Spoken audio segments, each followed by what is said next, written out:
बड़ी कृपा है कि सामने आते नहीं कि न जाने कैसे क्या हाल हो जाए। कलयुग में देवताओं की कृपा है। लोग कहते भगवान दर्शन भगवान को सहन कर पाओगे क्या? इन चरम चिक्षुओं से क्या भगवान का दर्शन सहन कर पाओगे? अर्जुन को जब भगवान ने अपना वास्तविक रूप दिखाया तो अर्जुन की क्या हालत थी?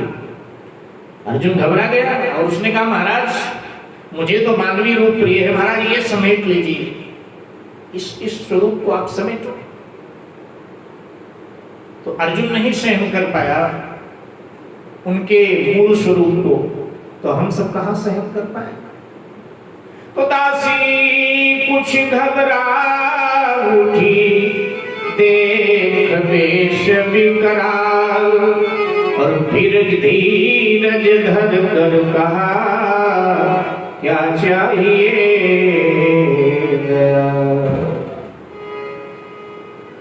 थोड़ा घबराई डरी दासा सहमी, और अब धैर्य धारण करके कहा दयालु क्या चाहिए? शिव जी ने कहा मैं तुम्हें क्या बताऊं कि मुझे क्या चाहिए? जो घर की स्वामिनी है उन्हें भेजिए, मैं उन्हें ही बताऊंगा कि मुझे क्या चाहिए। तुम तो सेविका हो, तुम्हें मैं क्या बताऊं? ये कहा तो दासी शंकर जी की बातों से थोड़ा चिढ़ गई, और दासी ने चिढ़ कर कहा भौं को मटकाए, नंदरानी को क्या पड़ी जो द्वारे पर, नंदरानी को क्या पड़ी जो द्वारे पर आए। चिढ़ गई थोड़ा, बाहों को मटका करके कहने लगी नंदरानी को क्या पड़ी है जो द्वार पर आएंगे। ये कहकर के शिव जी की ओर देखा और फिर विचार किया कि जाना पड़ेगा, बताना भी पड़ेगा। अब दासी लाचार थी चली फुला कर गाल, और कहा यशोदा मातु से जाकर सारा, कहा यशोदा मातु से जाकर सारा। दासी लाचार थी, गाल फुलाकर चल पड़ी। यशोदा माँ के पास आकर कहने लगी ब्रजरानी एक विकट बाबा, ब्रजरानी एक विकट बाबा, द्वारे पर आन विराजा है। इस तरह बोलता है मानो दुनिया का कोई राजा, दुनिया का कोई राजा है, दुनिया का कोई राजा है, दुनिया का कोई राजा है, दुनिया का कोई राजा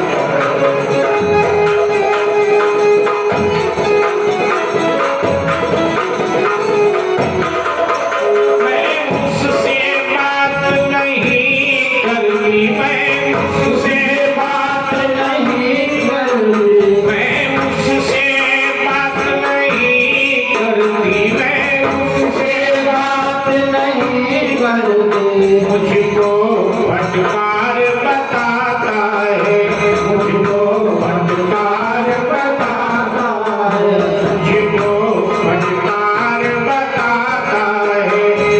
जहाँ स्वामिनी जहाँ लक्ष्मी हो, इस कारण तुम्हें बुलाता है, इस कारण तुम्हें बुलाता है।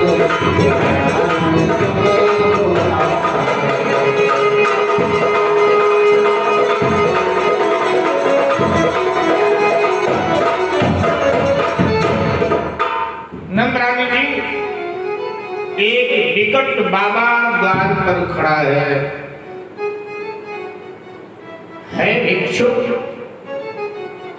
लेकिन बातें ऐसे कर रहा है मानो दुनिया का शहंशाह, दुनिया का राजा वही है।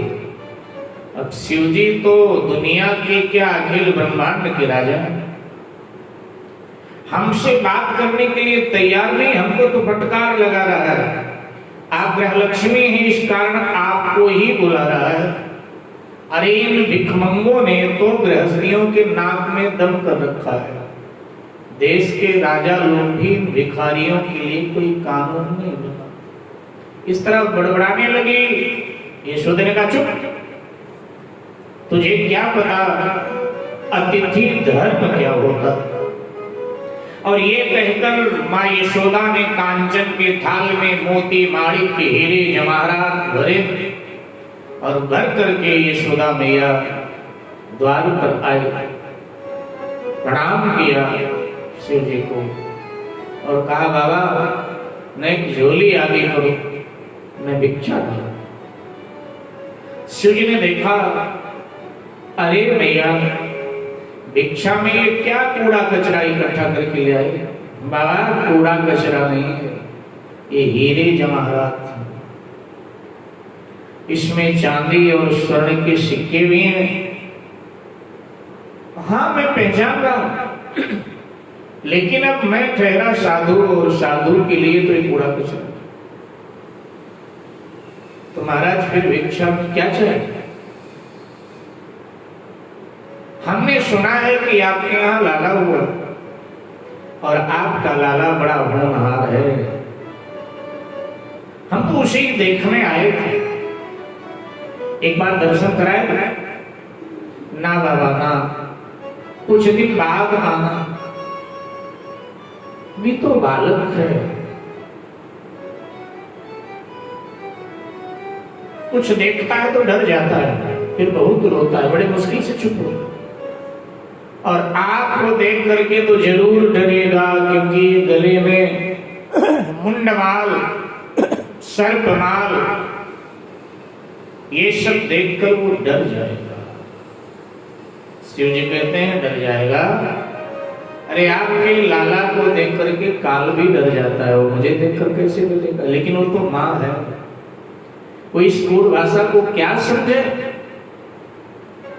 बाबा जो भी हो, लेकिन मैं आपको बता दूं, मैं लाला को आपके सामने नहीं ला सकती। शिव जी ने कहा कि ठीक है, फिर मैं भी भिक्षा नहीं लूंगा। कुछ रूठने जैसा चेहरा शिव जी ने बनाया। सोचा था रूठने का नाटक करूंगा तो मां जरूर कन्हैया को ले आएगा। लेकिन जब शिव जी ने कहा ये भिक्षा मैं नहीं लूंगा, मैं जा रहा हूं, तो मैया ने कहा बाबा जैसे आपकी इच्छा।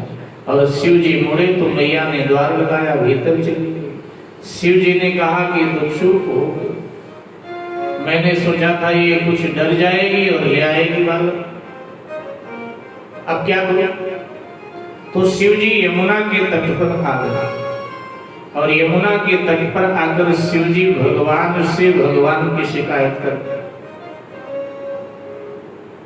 प्रभु मैं सुदूर कैलाश से चलकर आपके दर्शन के लिए आया था और आप तो भीतर भवन में क्रीड़ा कर रहे हो और यहाँ मैया द्वार से वापस कर दिया। दर्शन दो अपने वाले स्वरूप का, अथवा तो हम यमुना में जल समाधि ले लें। और भगवान की याद में शिव जी रोए और प्रेमी रोए तो प्रियतम के आंख में भी आंसू आते हैं। प्रेम परिचय को भी पहचान बना देता है, प्रेम वीराने को गुलिस्तान बना देता है, प्रेम शैतान को इंसान बना देता है, प्रेम पत्थर को भी भगवान बना देता है।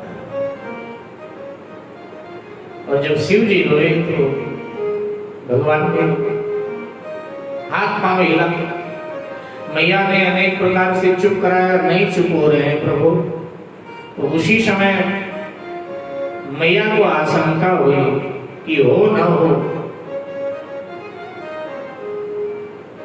बाबा जो आया था देखने में तांत्रिक लग रहा था, लगता है नाराज होकर के मेरे घर पे मेरे लाला पे कोई जादू टोना कर गया। और दासी को बुलाया, उसी दासी दौड़ ज्यादा दूर नहीं गया हो, तो ये भी तो गया है, यमुना तक पहुंचा हो। अगर मिल जाए तो जैसे तैसे मना करके ले आओ।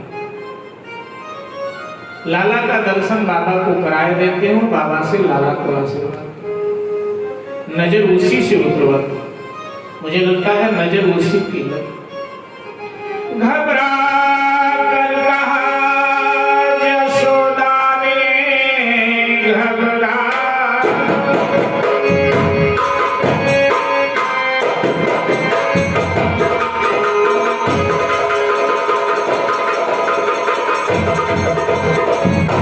घबरा कर कहा यशोदा ने, वो कहाँ गया जोगी बाबा, और कर गया है मेरे लाला पर कुछ तो आशा, जोगी बाबा कर गया है मेरे लाला पर कुछ तो आशा, जोगी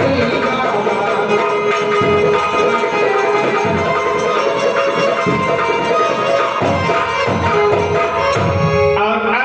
दासी आज्ञा पाकर मां यशोदा का चल पड़ी, यमुना तट पर पहुंची। शिव जी की दृष्टि सामने देखो, ये तो यशोदा जी की दासी है। शिव जी ने अपने आंसुओं को पोंछ लिया, उठकर घूमने लगे। दासी पहुंची, बाबा राम राम। हाँ राम राम। अभी यहाँ पे तो गए थे ना यशोदा जी के द्वार। अरे इतने जल्दी भूल गई, मैं ही तो गया। तो यशोदा मैया बुला दिया, क्यों? वाकई लाला को काहू की पत्थर तोड़ नजर लग गई है, बहुत रो रहा है। मैया को लग रहा है कुछ जादू टोना हो गया। अच्छा, जादू टोना नजर उतारना आता है बाबा? शिव जी ने कहा हमारा प्रमुख धंधा यही है, और इससे आगे की बात भी बता देता हूँ क्या? अरे मैं हस्त रेखा मस्तक रेखा भी पढ़ना जानता हूँ, और जन्म जन्म की बातें मैं बता देता हूँ। मैं तो सिद्ध पुरुष हूँ, बात भी ठीक है। दासी ने कहा बाबा क्षमा करें, फिर तो बड़े मतलब के हैं, अगर पहले ये बता देते ना तो फिर तो मैया वही आपके लाला का दर्शन कराएगी। ठीक है, आओ आओ मेरे साथ आओ। शंकर जी चल पड़े मन ही मन प्रभु को धन्यवाद देते हुए। समझ गए जिनका नाम लेने से नजर उतर जाए उन परमात्मा को किसी की नजर क्या लगे। वो तो मुझे दर्शन के लिए, दर्शन देने के लिए ला रहा है। और शिव जी साहब आ गए द्वार पर। दासी भीतर गई और जाकर यशोदा जी को कहा बाबा द्वार पर खड़ा। मेरी भाई बहन यशोदा जी ने